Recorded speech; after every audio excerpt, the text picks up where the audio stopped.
দীক্ষা থাকি আর তার ভিতরে যদি কোরআনের শিক্ষা না থাকে, ইসলামের শিক্ষা না থাকে, মুমিন নেই। এই লোকটা শুধুমাত্র মানুষ হতে পারে কিন্তু প্রকৃত মানুষ হতে পারে না। প্রকৃত মানুষ হওয়ার জন্য আমার আল্লাহ নিজে সার্টিফিকেট দিয়েছেন। এরাই হলো মানুষ যারা কোরআন শিখে। আমি বলতে চাই, একজন মানুষ যদি কোরআন শিক্ষা অর্জন করে ডাক্তার হয়, ইঞ্জিনিয়ার হয়, প্রফেসর হয়, তাতে কোনো সমস্যা নাই। এর আগে তাকে কোরআন শিক্ষা গ্রহণ করা লাগবে। কারণ কোরআন শিক্ষা যদি একজন মানুষের ভিতরে না থাকে রে মুমিন, আসলে দুনিয়ার শিক্ষা অর্জন করে ডাক্তার হওয়া যায় এমন ডাক্তারও আছে। ডাক্তার হয়েছে ঠিক, আসলে সে ডাক্তার না, বরং ডাকায় থুয়ে বসে আছে, ঠিক কিনা? এ ডাক্তার কিন্তু ডাকায় থুয়ে বসে আছে। ডাকায় বুঝেননি?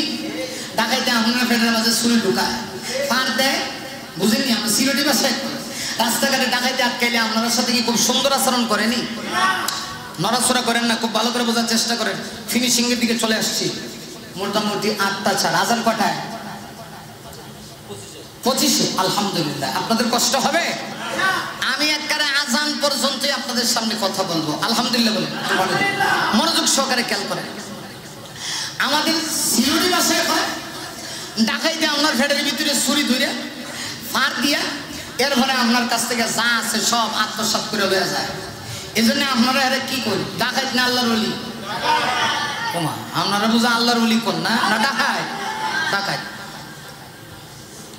এখন এই ডাকাত যখন আপনার কাছ থেকে সব কিছু আত্মসাৎ করে লয়ে গেল, জোরদস্তি করে ছুরি দেখায় অথবা আপনারে ওই যে এদের কি কয় পিস্তল, পিস্তল দেখাইয়া আপনার কাছ থেকে নিয়ে গেছে। নিয়ে যাওয়ার সময় এরকম এক ঘটনা ঘটছে, একজন হুজুরে ডাকাইতে ধরছে। হুজুর আবার রাত্রে ওয়াজ করে 2-3টা মাহফিল করে হাতিয়া তো বলে যাইতেছে। এমনি ডাকাইতে ধরে হুজুর আজকে জানি আপনি 3 প্রোগ্রাম করছেন, যা যা করছেন করছেনই তো, আর হাদিয়া যা আছে হাদিয়া তো আল্লাহর রাস্তে মেহরবানি করে সব বের করে। তো হুজুর 2 হাত উঠাবে, বাবা আল্লাহর রাস্তে তোর কাছে মাপ চাই, যা আছে সব দিয়ে দিব, কিন্তু আমার গায়ে টাচ করিস না। মোবাইল লাগলে মোবাইল লয়ে যা, আমার শুধু সিমটা দিয়ে আর যা আছে সব লয়ে যা, কিন্তু আমার গায়ে টাচ করিস না। ঠিক আছে হুজুর, দিয়ে দিলে তো আমার উদ্দেশ্য যদি হাসিল হয়ে যায় তাহলে তার আপনার গায়ে টাচ করার আমার কোনো দরকার নাই। সব দিয়ে দিছে। দেওয়ার পরে হুজুরও কয় জান্ডা পাচ্ছে, যাক এই একদিনের কামাই, যা হইছে তো হইছে, আল্লাহ দিলে বাচ্চা থাকলে আরো খামো মনে। একটু করে কয়েক কদম গিয়া ডাকায় আবার আইসে, ঘুরে আবার ঘুরে আইসে। হুজুর আমি লোকটা কেমন? কথা কি কিছু বুঝেন? আমার বাংলা কথা। আইসা বলে হুজুর আমি ঢাকায় থুইতে পারি, আপনার কাছ থেকে সব কিছু মাল সামানা যা ছিল আত্মসাৎ করে নিয়ে গেছি ঠিক, কিন্তু লোকটা কেমন? লোকটা তো খারাপ না।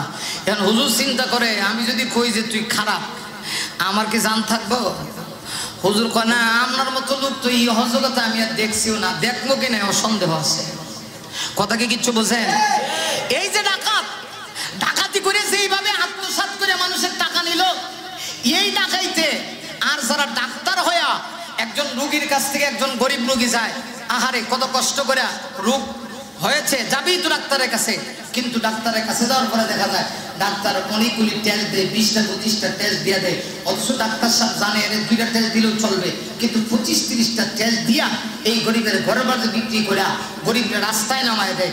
আমি তো বলি ওই রাস্তার ওই ডাকায় আর ডাক্তার হয়ে আর রুগীর যে 25-30টা টেস্ট যে ডাক্তারে দেয়, ওই ডাকাইতে আর এই ডাকাইতে কোনো পার্থক্য নাই।